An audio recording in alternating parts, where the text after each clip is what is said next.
The Trump administration has placed sanctions on the United Nations Special Rapporteur for Palestine, Francesca Albanese, accusing her of waging economic warfare.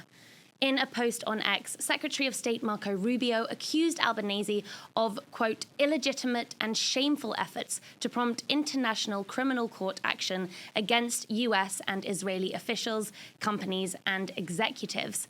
This comes in response to a sweeping report published by Albanese in which she accuses more than 60 companies of, quote, sustaining and profiting off Israeli occupation, apartheid, and genocide. These companies include Google, Microsoft, Hyundai, and Booking.com, and she calls for the International Criminal Court to investigate and prosecute corporate executives and companies, and she calls on UN member states to pursue sanctions and asset freezes. Stay tuned for our interview with the UN Special Rapporteur and how these sanctions will impact her advocacy work, as well as her family's personal lives. The Gaza Humanitarian Foundation has denied accusations that Palestinian aid seekers are being repeatedly shot at its distributions, which have been labeled by the UN as death traps. In a statement to MEELive, the controversial US-Israeli-backed organization said, quote, while some of our aid workers have been attacked and injured en route to our distribution sites, to date, there have been no incidents or fatalities at or in the immediate vicinity of any of our distribution sites during our operating hours, unquote. Now, since the 27th of May, when the GHF began operations, at least 700 Palestinians have been killed and over 4,000 wounded while seeking aid.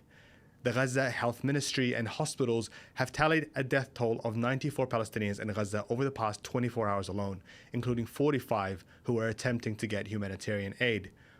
In direct contradiction to the GHF statement, 2 U.S. contractors also told Associated Press last week that the security staff hired to oversee the group's distributions had been given free licenses to open fire on Palestinians. They said their colleagues regularly lobbed stun grenades and pepper spray at aid seekers without provocation. The leaders of France and the UK are unveiling a migrant deportation plan in a joint news conference. They say that this will tackle small boat crossings on the Channel, but rights groups are calling for safe, legal refugee routes instead.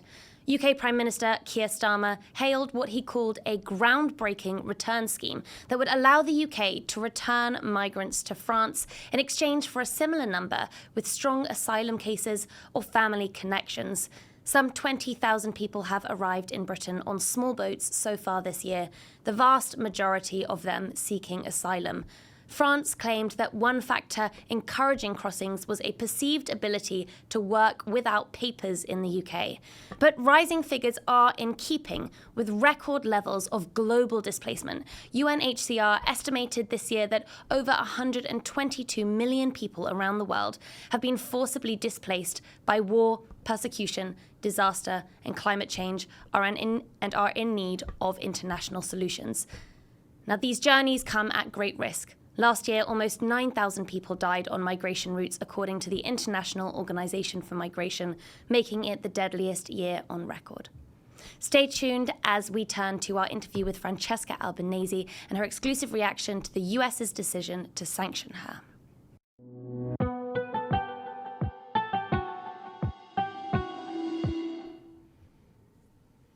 This is MEELive's Deep Dive, where we dive into a story shaking up the world. And to remind you of our big story today, the Trump administration has placed sanctions on the United Nations Special Rapporteur for Palestine, Francesca Albanese, accusing her of waging economic warfare. In a statement posted on X, Secretary of State Marco Rubio accused Albanese of illegitimate and shameful efforts to prompt international criminal court action against the US and Israeli officials, companies, and executives.